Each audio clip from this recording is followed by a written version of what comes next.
Gracias, hermanos, y qué bendición, qué gozo estar con ustedes en esta mañana. 50 años, qué privilegio. La verdad es que me siento muy privilegiado de estar en este lugar. Reconozco que estoy parado sobre los hombros de muchos hombres fieles que han predicado antes. Y sí, el ministerio comenzó como un estudio hogareño hace 51 años. Dwayne y Carmen Rea. Carmen Rea es la hermana de Patricia MacArthur y regresaron de Ecuador como misioneros allí, y Pastor MacArthur les pidió comenzar un estudio hogareño los lunes. Por cierto, también otra conexión que a lo mejor no saben porque nunca lo publica, pero Dwayne y Carmen Rea son los abuelos de Robin Contreras y comenzaron el ministerio en un estudio con 6 creyentes y también invitaron a 2 incrédulos, Roberto y Carmen Liberato, que están ahí siguiendo fiel después de 51 años. El ministerio creció mucho, contrataron a un pastor de tiempo completo, Daniel Lozano, que sirvió por algunos años, luego el pastor Henry Tolopilo, 27 años predicando fielmente, luego Luis Contreras y ahora estamos Rubén y Tommy, su servidor. Así que sentimos muy bendecidos y reconocemos en particular que estamos sobre los hombres de Pastor MacArthur, después de predicar 56 años. Así que es una gran responsabilidad porque hay mucha fidelidad, es un legado tremendo que nos ha sido conferido. Y en esos días, pensando en ese legado precisamente, me puse a pensar, pues, ¿qué es en particular? ¿Qué es lo que nos distingue como iglesia? ¿Qué es lo que hemos hecho esos 50 años? Y pues nuestra filosofía de ministerio nunca ha cambiado. Seguimos con las 3E, exaltamos a Dios, edificamos a los santos y evangelizamos al mundo. Pero la verdad es que muchas iglesias tienen esa filosofía de ministerio. ¿Qué es lo que distingue en particular a Grace Church? Creo que en particular lo que nos distingue es exaltar a Cristo mediante la exposición de su palabra versículo por versículo. Es lo que siempre hemos hecho, es lo que ha caracterizado a Grace en Español por 50 años. Predicar la palabra de Dios párrafo por párrafo, versículo por versículo, a través de los diferentes libros de la Biblia. No exaltamos al hombre, no predicamos a nosotros mismos, predicamos a Cristo revelado en su palabra. No hay trucos, no hay luces, no hay humo, no es un show. Es muy simple, simplemente exponemos la Escritura, tratando de alimentar al rebaño con la verdad de Dios. Seguramente para un invitado es como que es muy sencillo, los sermones muy simples. Y no quiero hablar mal de los que me precedieron, pero es de que nunca hemos tenido pastores así muy elocuentes o muy educados. Todos predicamos con un español normal, común y corriente, no tan refinado, porque el poder no radica en palabras de humana sabiduría, sino en la palabra de Cristo. Y pensando en esto, ¿qué mensaje puedo dar? Pensando en diferentes temas, dije, lo que más honra el legado que me ha sido conferido es simplemente seguir predicando la palabra versículo por versículo, y en particular pensando en que en la providencia de Dios hoy llegamos a un texto en Juan 12 tan precioso que nos ayuda a celebrar el triunfo de nuestro Rey, el triunfo del Rey que entra en Jerusalén montado sobre un pollino. Y sé que ya están buscando Juan 12, deja tu dedo ahí, pero quiero introducir el pasaje en Apocalipsis 19. Apocalipsis 19. Porque Apocalipsis 19, 11 en adelante realmente provee el contraste a nuestro texto. Los demuestra lo que los judíos querían de su rey, lo que querían de su Mesías. Y dice así Juan en su Apocalipsis, Juan 19, versículo 11. Entonces vi el cielo abierto y aquí un caballo blanco. y el que lo montaba se llamaba Fiel y Verdadero, y con justicia juzga y pelea.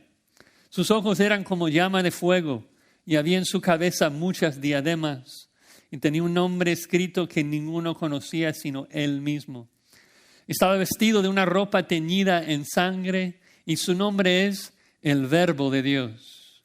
Y los ejércitos celestiales, vestidos de lino finísimo, blanco y limpio, le seguían en caballos blancos.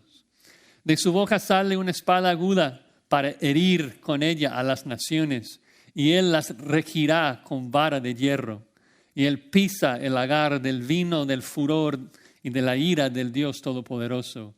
Y en su vestidura y en su muslo tiene escrito este nombre: Rey de Reyes y Señor de Señores. Esa es la entrada que los judíos esperaban de su Mesías. Un rey triunfante en la batalla, montado sobre un caballo blanco, estableciendo el reino, matando, destruyendo a los enemigos de Dios. Y qué contraste tan tremendo es entonces que cuando el Rey de Reyes entra en su ciudad, la Santa Jerusalén, monta un pollino y entra humildemente, y no para matar, sino para ser matado. Qué necedad en la mente de un judío. Qué fracaso, qué Mesías tan inútil. Un tropiezo, como dice Pablo, una locura. Un Mesías muerto, un Mesías humilde. Pero es el evangelio de triunfo de nuestro Rey que predicamos. Cristo crucificado. Cristo triunfando sobre sus enemigos, derramando su sangre en la cruz, matando la muerte con su muerte. Y como hemos dicho en varias ocasiones, es porque si Cristo hubiera venido en su primera venida estilo Apocalipsis 19 para matar a los enemigos de Dios, pues hubiera matado a toda la humanidad, porque todos nacemos enemigos de Dios. Primero tenía que venir a morir por su pueblo, hacernos amigos de Dios, y luego puede regresar en su segunda venida para reinar. Ahora, de regreso a Juan 12, vamos a dividir nuestro texto en solamente dos partes, dos elementos de la entrada triunfal que debemos de celebrar. Dos elementos de la entrada triunfal que debemos de celebrar: la entrada del Rey y el triunfo del Rey. La entrada del Rey y el triunfo del Rey. Si os permite, vamos a estudiar de los versículos 12 hasta el 26. Así que vamos a leer el pasaje, Juan 12, versículo 12. El siguiente día, grandes multitudes que habían venido a la fiesta, al oír que Jesús venía a Jerusalén, tomaron ramas de palmera y salieron a recibirle y clamaban: Hosana, bendito el que viene en el nombre del Señor, el Rey de Israel. Y halló Jesús un asnillo y montó sobre él, como está escrito: no temas, hija de Sión, y aquí tu rey viene montado sobre un pollino de asna. Estas cosas no las entendieron sus discípulos al principio, pero cuando Jesús fue glorificado, entonces se acordaron de que estas cosas estaban escritas acerca de él y de que se las habían hecho. Y daba testimonio a la gente que estaba con él cuando llamó a Lázaro del sepulcro y le resucitó de los muertos. Por lo cual también había venido la gente a recibirle, porque había oído que él había hecho esta señal. Pero los fariseos dijeron entre sí: ya ves que no conseguís nada. Mirad, el mundo se va tras él. Había ciertos griegos entre los que habían subido a adorar en la fiesta. Esos pues se acercaron a Felipe, que era de Betsaida de Galilea, y le rogaron diciendo: Señor, quisiéramos ver a Jesús. Felipe fue, se lo dijo a Andrés. Entonces Andrés y Felipe se lo dijeron a Jesús. Jesús les respondió diciendo: ha llegado la hora para que el Hijo del Hombre sea glorificado. De cierto os digo, que si el grano de trigo no cae en la tierra y muere, queda solo, pero si muere, lleva mucho fruto. El que ama su vida, la perderá. El que aborrece su vida en este mundo, para vida eterna, la guardará. Si alguno me sirve, sígame. Y donde yo estuviere, allí también estará mi servidor.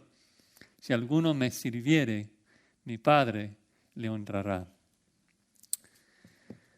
Padre, te alabamos y te damos gracias por nuestro Rey, nuestro Mesías, nuestro Señor Jesucristo. Gracias por su humildad, venir a este mundo para vivir la vida perfecta que no logramos vivir y para morir la muerte que nosotros merecemos. Y te rogamos en particular en esta mañana, Señor, que tú nos ayudes a tomar nuestra cruz y seguir a Jesús, que nos ayudes a arrepentirnos de nuestro pecado y en particular durante esta hora, que tú nos muestres más de tu gloria, Padre, brillando en la faz del Señor Jesucristo. Gracias por tu Espíritu que nos transforma. Pedimos estas cosas en el nombre de Cristo. Amén. Bueno, recuerdan que es el día, tal vez domingo, más probablemente el día lunes. Estamos dentro de la última semana terrenal de Jesucristo. Será crucificado el viernes en un par de días. Y lo que guió a esto en un sentido es todo su ministerio, pero en particular, recuerdan que en Juan 9 Jesús sanó a un hombre nacido ciego. Y cuando los líderes judíos echan fuera al ciego y lo rechazan, Jesús llama a esos fariseos y saduceos ladrones, falsos pastores. Dice que Él es el único buen pastor porque Él y su Padre uno son. Y obviamente ellos entendieron eso como una afirmación de su deidad, así que lo rechazaron, lo odiaron. Él estaba amenazando su mafia religiosa, su poder religioso, así que levantan piedras para matarlo, para apedrearlo. Y él se va huyendo, pero no puede quedarse solo por mucho tiempo porque su amigo Lázaro se enferma. Así que baja a Betania y lo resucita después de estar en la tumba 4 días. Y ese milagro era tan portentoso, tan poderoso, que ahora todo el mundo quiere creer en él y los judíos tienen que matarlo. Acordaron matarlo tanto a Jesús como también a Lázaro, que era la evidencia del poder de Jesús. Ahora, en el pasaje anterior, en Juan 12, los primeros versículos, María expresa su amor y su adoración al preparar el cuerpo de Jesucristo para su sepultura, ungiendo en particular a sus pies. Y luego Judas, al ver esto, su corazón se llena de odio y va para traicionar a Jesús. Y en ese sentido, ahora todo está listo para la Semana Santa, como lo llaman. Y llegamos al versículo 12, que dice que el siguiente día, el día después de la unción, grandes multitudes que habían venido a la fiesta al oír que Jesús venía a Jerusalén. Josefo estimaba que más de 2 millones de personas iban a la Pascua todos los años en el primer siglo. Aún si está exagerando, estamos hablando de muchísima gente que está ahí en Jerusalén. Y al parecer esa multitud entonces se refiere a todas las personas, los judíos que habían venido de las diferentes regiones de Israel. Ya vimos que incluso muchos de ellos vinieron una semana antes para purificarse. Recuerden que en Juan 11:56 todos estaban preguntándose, ¿hoy Jesús va a venir o no va a venir a la fiesta? Y en el momento que escuchan que Jesús ya viene en camino, entonces salen para verlo. Y es fácil porque el patio del templo queda en el punto más este de la ciudad de Jerusalén y Betania estaba a 2 kilómetros al este de Jerusalén. Entonces salen de las puertas más cercanas y ya están en la calle donde viene Jesús. Y allí, versículo 13, para recibirlo, dice que tomaron ramas de palmera y salieron a recibirle y clamaban, Hosana, bendito el que viene en el nombre del Señor, el Rey de Israel. Esto es un punto interesante en la narrativa porque es el primer momento en la vida de Jesús que recibe adoración así del público. Siempre antes, cuando la gente quería nombrarle rey o adorarlo, él lo rechazaba o se escapaba, ¿no? Recuerden cuando la multitud quiere hacerle rey, pues se esconde. Pero ahora su hora ha llegado, como leímos, y ahora permite por primera vez que la multitud lo celebre y lo adore. Pero sabe que es una adoración superficial. Sabe que muy pronto ellos van a cambiar y que lo van a crucificar. Sabe que tiene que morir. Y lo complicado es que tiene que morir justamente en la Pascua, un día particular donde más gente está en Jerusalén que nunca. Seguramente los fariseos, los judíos no querían eso. Los líderes querían evitar esto. No, lo hubieran matado en un momento más calmado, sin las multitudes. Querían matarlo en secreto seguramente para no tener problemas con la gente. Pero Cristo tenía que morir precisamente en la Pascua, así que tiene que enfurecer a los judíos precisamente en el momento perfecto, ¿no? Todo tiene que explotar el día jueves. Agrega ahí Juan que la gente comienza a celebrar con palmas. Palmeras abundaban en Jerusalén en el primer siglo y en su cultura era común celebrar a un rey, a un líder militar con palmas. Hay un texto relevante en la Apócrifa. La Apócrifa no es un libro inspirado por Dios, pero sí tiene libros que contienen historia. Y en primero de Macabeos 13:51 leemos de un líder militar, Simón, de que cuando retomó la ciudad de Jerusalén y está entrando a Jerusalén, cito, la gente lo recibió entre cantos de alabanza y con palmas. Entonces, esa era su cultura. La gente del primer siglo hacía lo mismo. Cuando Jesús entra, lo ven como un rey triunfante y están celebrando con ramas de palmas, que es algo que nosotros también haremos. Ustedes recibieron un separador con el versículo Apocalipsis 7:9, que dice que después de esto miré, está hablando de una escena celestial, y aquí una gran multitud, la cual nadie podía contar, de todas naciones y tribus y pueblos y lenguas, que estaban delante del trono en la presencia del Cordero, vestidos de ropas blancas y con palmas en las manos, y clamaban a gran voz, clamando a nuestro Rey victorioso: la salvación pertenece a nuestro Dios que está sentado en el trono y al Cordero. Entonces, esa multitud, en Juan 12 hace lo mismo, proclama Hosana. ¿Y qué significa Hosana? Salva, ¿no? Salva ya, ¿no? Es una cita, si quieren buscar el Salmo 118. En el Salmo 118 la palabra hebrea Hoshiana ocurre. Si conocen su salterio, Salmo 118 es un salmo de ascenso, que significa que esos judíos que estaban citando el versículo lo acaban de cantar cuando subían a Jerusalén, tal vez esa mañana o el día anterior. Dice en el Salmo 118, versículo 25, 118, 25, oh Jehová, Hoshiana, sálvanos ahora. Te ruego, Jehová, que nos hagas prosperar ahora. Bendito el que viene en el nombre de Jehová, desde la casa de Jehová os bendecimos. Entonces, lo habían cantado, ahora lo están clamando, sálvanos. Y seguramente en sus mentes no están pensando sálvanos de la ira de Dios o sálvanos de nuestros pecados.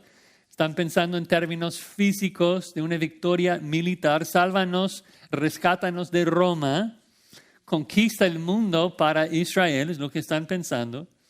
Porque lo ven como un líder militar, dicen bendecido, bendito el que viene en el nombre del Señor para salvarnos. Están agradecidos que finalmente Dios ha enviado al vencedor, el que iba a conquistar al mundo para Israel. Y vemos esto en primer lugar porque Esta es la forma que los rabinos interpretaron el Salmo 118 en la Midrash, en los comentarios. Se interpreta así. Pero también noten en Juan 12:13 que agregan otro título que no se encuentra en el Salmo 118 y es al final del versículo 13, el Rey de Israel, ¿sí? Que revela otra vez la forma en que concibieron a su Mesías como un rey militar triunfante. Y por eso es tan inexplicable de que ese rey que en sus mentes debía derrocar a Roma y conquistar al mundo y destruir los enemigos de Dios, versículo 14, halló Jesús un asnillo y montó sobre él, como está escrito. El Rey de Reyes monta un pollino, un animal. No vas a conquistar nada montado sobre un pollino. Es un animal lento, humilde. Es un animal de un pobre granjero, no un rey. Un rey monta un caballo. Ni siquiera se siente sobre un asna, sino un asna joven, un pollino débil. En los sinópticos Mateo, Marcos y Lucas explican un poquito más de cómo Jesús había mandado a 2 de sus discípulos para buscar el pollino. Así que otra vez Jesús está activamente pensando en cumplir todas las profecías acerca de Él. Está consciente de las profecías y va una por una. Es así, es así, es así. Y sabe que Zacarías 9:9 había profetizado: alégrate mucho, hija de Sión, da voces de júbilo, hija de Jerusalén, y aquí tu rey vendrá a ti, justo y salvador, humilde, cabalgando sobre un asno, sobre un pollino, hijo de asna. Y eso es lo que Juan cita en Juan 12:15, cuando dice: no temas, hija de Sión, y aquí tu rey viene montado sobre un pollino de asna. La primera frase, y no temas, no lo encontramos en Zacarías 9:9, sino en otras profecías. Común para los profetas mezclar profecías. La frase hija de Sión es una referencia obviamente a la gente de Jerusalén. La frase hija de Sión se usa en el Antiguo Testamento, en particular en contextos de humillación, de opresión y de liberación. Tal vez se acuerdan de Sofonías 3:14, que dice: canta, hija de Sión, porque Jehová ha apartado tus juicios. Nos habla de un pueblo oprimido que será liberado. Y Zacarías dijo: el rey viene a Jerusalén montado sobre un pollino. Entonces Jesús lo hizo tal cual fue profetizado. Ahora Juan comenta, versículo 16, de que esas cosas no las entendieron sus discípulos al principio, pero cuando Jesús fue glorificado, entonces se acordaron de que esas cosas estaban escritas acerca de Él y de que se les habían hecho. Cristo está cumpliendo muchísimas profecías en todo su ministerio y los discípulos en ese momento no entienden, no hacen las conexiones. Lo mismo pasó, recuerden, en Juan 2:22, cuando Jesús dice: destruye este templo y en 3 días lo levantaré. Y los discípulos como que, ¿qué significa eso? No entienden hasta después de que Jesús se levanta al 3er día y digo, uy, les cae el 20 y dice, pum, ok, ya entiendo por qué dijo esto. Lo mismo pasa acá, de que no entendieron la conexión hasta, dice, la glorificación. Yo creo que es probablemente una referencia a la ascensión y venida del Espíritu Santo. Es realmente ese momento en Hechos 2 donde los apóstoles comprendieron la Escritura y hicieron esas conexiones. Seguramente tuvieron un momento ahí en donde están pensando en el ministerio de Cristo. Por eso montó sobre un pollino, ¿no? Por Zacarías 9. Y por eso murió, para cumplir con profecías como Daniel 9. Ahora, versículo 17, tenemos 2 multitudes que se mezclan. Dice que daba testimonio la gente que estaba con él cuando llamó a Lázaro del sepulcro y le resucitó de los muertos, por lo cual también había venido la gente a recibirle, porque había oído que él había hecho esta señal. Entonces la gente del versículo 17 es la gente que estuvo cuando Jesús resucitó a Lázaro. La gente del versículo 18 es la gente que sale de Jerusalén. Y las dos gentes, las dos multitudes se mezclan, y la gente que estuvo, que presenció la resurrección de Lázaro, comienza a dar testimonio a todas las miles de personas que estaban saliendo de Jerusalén a recibirlo. Ellos salieron precisamente para escuchar de la historia de la resurrección, y ahora están escuchando de testigos oculares que lo vieron, que para el primer siglo fue la evidencia más importante posible, más segura posible. No tenían pruebas de ADN. Tener a docenas de testigos oculares que están diciendo, Lázaro estuvo muerto, salió de la tumba, obviamente estaba convenciendo a toda la multitud. Entonces, esto fue demasiado para los fariseos que no aguantaban a Jesús. Así que versículo 19 dice que los fariseos dijeron entre sí, ya ves que no conseguís nada, mirad, el mundo se va tras él. No es explícito, pero yo entiendo que los fariseos lo dijeron a los otros líderes religiosos. Recuerdan que el Sanedrín había hecho la decisión en el 1153 de matar a Jesús, y el Sanedrín estaba dividido entre los fariseos y los saduceos y sacerdotes. Y pues los fariseos están realmente frustrados aquí porque la gente comienza a seguir a Jesús y por ende abandonar la enseñanza de los fariseos. Están exasperados, frustrados con los demás líderes que realmente tienen poder de matarlo y no quieren hacerlo. Entonces expresan esa frustración y dicen, mira, el mundo va tras él. Y obviamente están exagerando, no todo el mundo va con Cristo, la gente de América Latina no iba tras él. Está exagerando, pero por la forma que Juan continúa la narrativa, en particular de que el siguiente versículo menciona a griegos, creo que Juan ve una gran ironía aquí, de que ellos están enojados porque piensan que mucha gente va y dicen el mundo va tras él y no entienden que en un par de días así será. Viene Hechos 2 45 días por allí y ya Espíritu Santo viene, ya Hechos 10, ya todo el mundo va a ir tras Jesús y creer porque tiene ovejas del redil de los judíos, pero también tiene ovejas del redil de los gentiles, y gracias a Dios porque allí nos encontrábamos.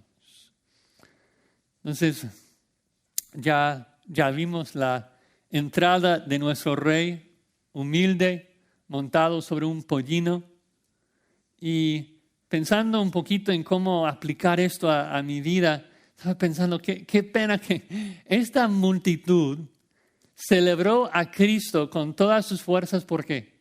Porque pensó que iba a proveerles una liberación física. Pero cuánto más nosotros que entendemos que Cristo iba a Jerusalén no solamente para salvarnos de opresores físicos, sino de salvarnos de la ira omnipotente de Dios, que iba a derramar su sangre para salvarnos de nuestro pecado, para redimirnos. Cuánto más nosotros debemos celebrarlo y alabarlo por lo que ha hecho. Él merece toda nuestra alabanza. Él es digno, es el Cordero digno de toda alabanza. Nadie debe pararnos. En Lucas 19, cuando los fariseos reprenden a Jesús por recibir esa adoración, Él dice, si esos callaran, las piedras clamarían, porque Él es digno. Así que alabemos, celebremos, hermanos, a nuestro gran Rey. Pero la pregunta que tal vez queda por explicar es, pero ¿por qué? ¿Cómo es de que este rey triunfó? Y ahí es donde entramos en el versículo 20 para ver el triunfo de nuestro rey. Dice que había ciertos griegos entre los que habían subido a adorar en la fiesta. Estos griegos seguramente representan al mundo del versículo anterior. Estos son gentiles, algunos piensan que son judíos helenizados, pero hay otra palabra griega para esto que la encontramos en Hechos 6. Esos son gentiles que serían o prosélitos al judaísmo o por lo menos temerosos de Dios, como Cornelio en Hechos 10. Gentiles que subieron a adorar al Dios de Israel. Y dice en el versículo 21 que estos pues se acercaron a Felipe, que era de Betsaida de Galilea, y le rogaron diciendo: Señor, quisiéramos ver a Jesús. Ahora, el texto no especifica por qué quieren esa entrevista con Jesús. Tampoco sabemos por qué se acercaron con Felipe. Pienso que es probable, ya que menciona su ciudad de Betsaida, que esos griegos eran, o sea, el lugar más cercano de donde vendrían sería el Decápolis, que está al lado de Betsaida. Entonces tal vez hubo una conexión allí. Pero creo que más que nada Juan está prefigurando de que Jesús va a salvar a los gentiles aquí. Y entonces en el versículo 22 Felipe fue y se lo dijo a Andrés. Y entonces Andrés y Felipe se lo dijeron a Jesús. Felipe siempre lo vemos como evangelista en Juan. Es el mismo que en Juan 1:45 habla de Cristo a Natanael. Entonces Felipe escucha la petición, busca a Andrés, el hermano de Pedro, que tal vez tenía más cercanía con Jesús. Los dos van a Jesús y le hablan de la petición. Juan no registra si Jesucristo dijo que sí o que no a la petición, pero sí dice versículo 23, que Jesús les respondió diciendo: ha llegado la hora para que el Hijo del Hombre sea glorificado. Recuerden ese título, Hijo de Hombre, un título favorito de Jesús porque describía tanto su verdadera humanidad como un Hijo de Hombre, como su verdadera deidad, ya que es un Hijo de Hombre que se acerca al anciano de días en Daniel 7, volando sobre las nubes y recibe un reino eterno. Entonces, Cristo dice de que ha llegado la hora que ese Hijo del Hombre sea glorificado. Hasta este momento en Juan, Cristo ha dicho muchas veces: mi hora no ha llegado, y ahora finalmente sí. Llegó su hora. ¿La hora de qué? Bueno, dice la hora de ser glorificado. La palabra glorificado significa que todo el mundo vería su valor, su dignidad, su gloria, la hermosura de sus perfecciones. Obviamente la manera en que nosotros vemos la majestuosidad de Cristo es a través de su cruz y su resurrección. Vemos su misericordia, su gracia, su justicia, su equidad, su poder. Vemos que habla de lo mismo en el versículo 27, noten. Ahora está turbada mi alma. ¿Y qué diré? Padre, sálvame de esta hora. Mas para esto he llegado a esta hora. Padre, glorifica tu nombre. Lo mismo en el 13:1. Antes de la fiesta de la Pascua, sabiendo Jesús que su hora había llegado. ¿Qué hora era? Dice, para que pasase de este mundo, muerte, al Padre, resurrección.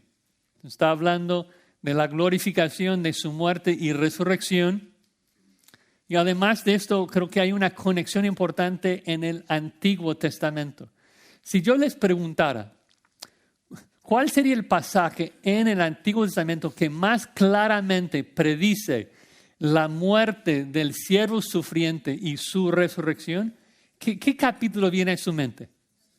Isaías 53, tan claro. Bueno, la primera estrofa de ese canto comienza en Isaías 52, 13, y eso es lo que dice. He aquí que mi siervo será prosperado, será engrandecido y exaltado, y será puesto muy en alto. Y los traductores de la Septuaginta, para resumir esa última frase, lo tradujeron con será glorificado. La palabra exacta que Cristo usa en Juan 12. Y sabemos que lo conecta ahí porque más tarde en el versículo 32, Cristo conecta su glorificación, su exaltación con la palabra de que Él tendrá que ser levantado, indicando la forma que iba a ser matado en una cruz. Entonces sabemos que Cristo ya está pensando en su muerte y luego da una ilustración en el verso 24.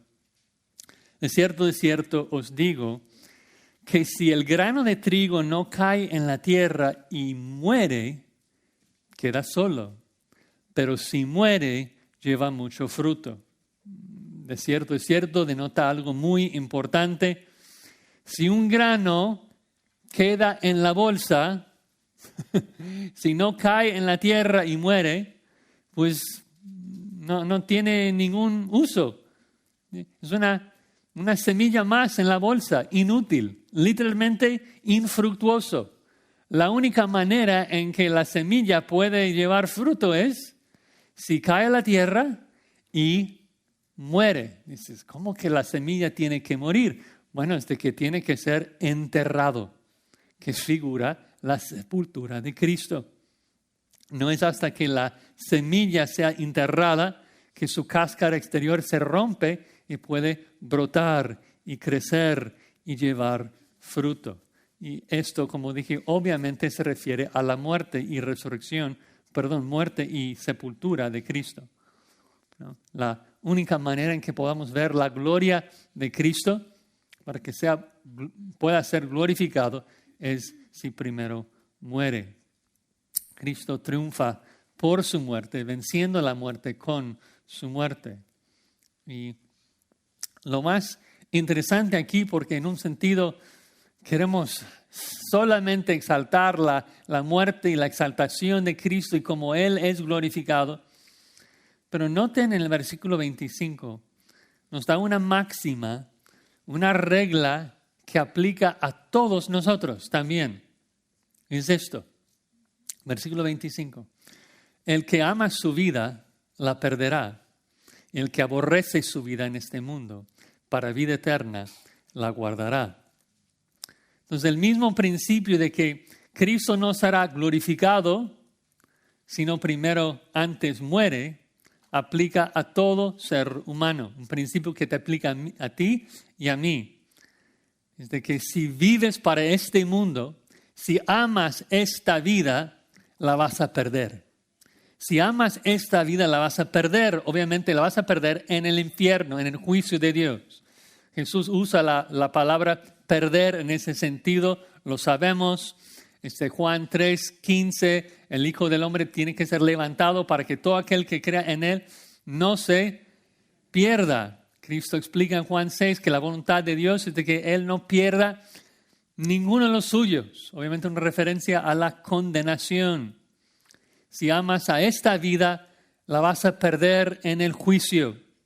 La única manera de guardarla es ¿cómo? Cristo dice, aborreciéndola. que suena como una contradicción completa. ¿Cómo que voy a vivir si aborrezco la vida? Pero es de que tienes que matar esta vida. Esta vida la tienes que enterrar. Josías, lo tengo que enterrar, lo tengo que crucificar, lo tengo que matar. Es la única manera en que recibiré la vida eterna que Dios promete. Tenemos que tomar nuestra cruz y seguir a Cristo. Tenemos que morir a los aplausos de este mundo, morir a los deseos de esta carne. Y así y solo así Dios da vida eterna. Y lo confirma en el último versículo 26 que dice, si alguno me sirve, sígame. Y donde yo estuviere, allí también estará mi servidor. Y si alguno me sirviere, mi Padre le honrará. Ahora, primera lectura es difícil conectar este versículo con los anteriores. Pero yo lo resumiría así. Cristo en el versículo 24 básicamente dijo, yo tengo que morir. Así como una semilla tiene que ser enterrado para dar fruto, yo tengo que morir. Luego, en el siguiente versículo dijo, y no solamente es así para mí, sino para todos. Si tú quieres ver la vida, tienes que morir, ¿no? Y la pregunta es, ¿por qué? ¿Por qué? Bueno, es porque si uno me está sirviendo, eso se refiere a que en el contexto ellos le están llamando rey.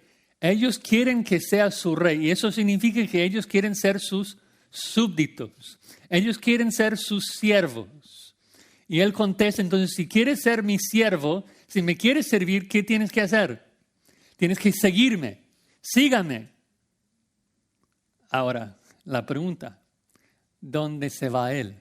¿Dónde le van a seguir? Ellos seguramente piensan, bueno, vamos a seguirte al trono y a la exaltación y a la gloria.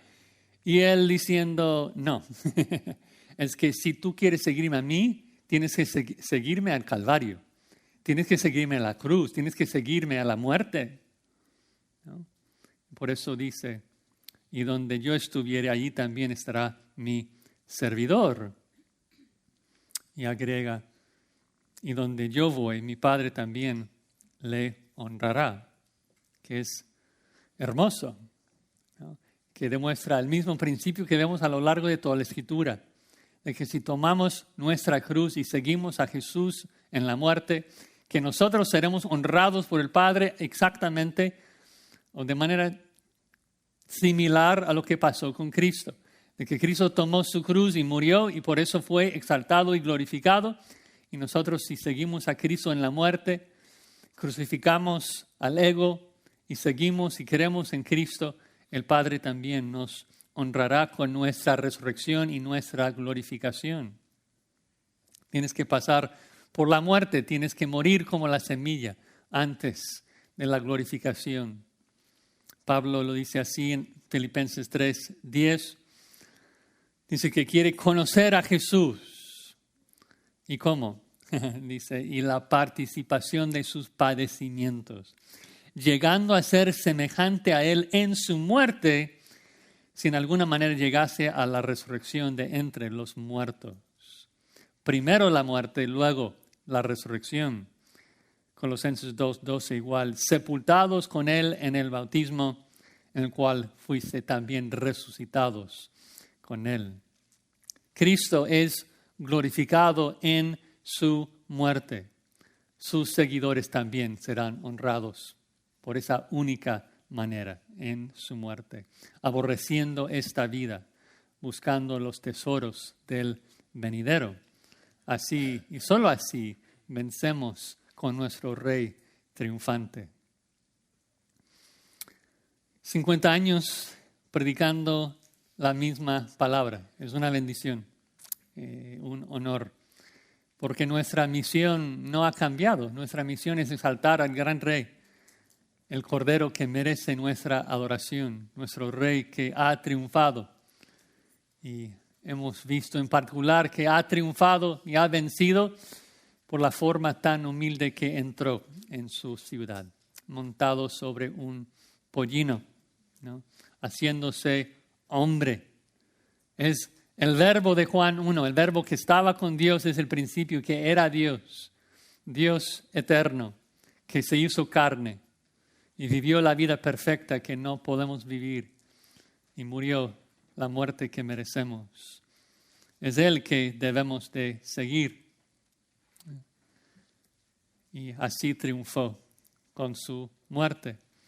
Y su Padre promete de que todos los que seguimos a Cristo, tomando nuestra cruz, sacrificando nuestros deseos a seguir a Jesús, pues Él también nos honrará. Nos da desde ahora su Espíritu Santo para transformarnos y hacernos gloriosos. ¿Cómo? Santificándonos hacia la imagen de nuestro Señor Jesucristo. Y todas las perfecciones y toda la hermosura que le hemos exaltado y glorificado en la cruz, su gracia, su perdón, su paciencia, su justicia, esa naturaleza divina, es lo que el Espíritu Santo ahora está obrando en nosotros. Es la forma que Dios nos honra. Así que celebremos, hermanos, a nuestro Rey en su entrada triunfal. Celebremos al que merece toda nuestra adoración. Celebremos al que murió y resucitó. Pero también celebremos al Rey sabiendo de que regresa. Y pronto, y regresa no estilo entrada triunfal Juan 12, sino que regresa a estilo Apocalipsis 19, montado sobre un caballo blanco y con una espada saliendo de su boca. Así que si tú estás aquí hoy y todavía no has entregado tu vida a Cristo, si no has tomado tu cruz para seguir al gran Rey, hoy es el día de salvación. Abandona tu pecado y abraza a tu Salvador. Grita, Hosana, salva ya, sálvame de mi pecado, sálvame de la ira de Dios. Y todos nosotros, aun los que somos cristianos, podemos gritar, clamar, Hosana, Cristo ya, venga, ¿no? Que Cristo venga ya, Maranatha. Vamos a orar.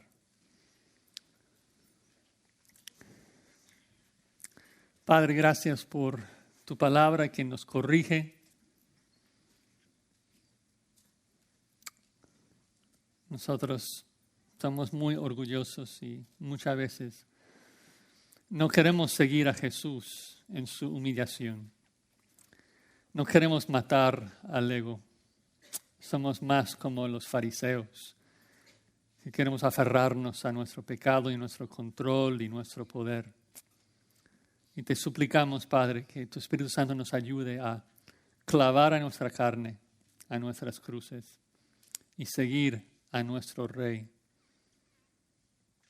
esperando que tú y solamente tú nos honres. Ayúdanos a seguir a Cristo todos los días de nuestra vida y que Él sea glorificado, que Él sea exaltado, levantado en alto. Lo pedimos en el nombre de Cristo Jesús. Amén.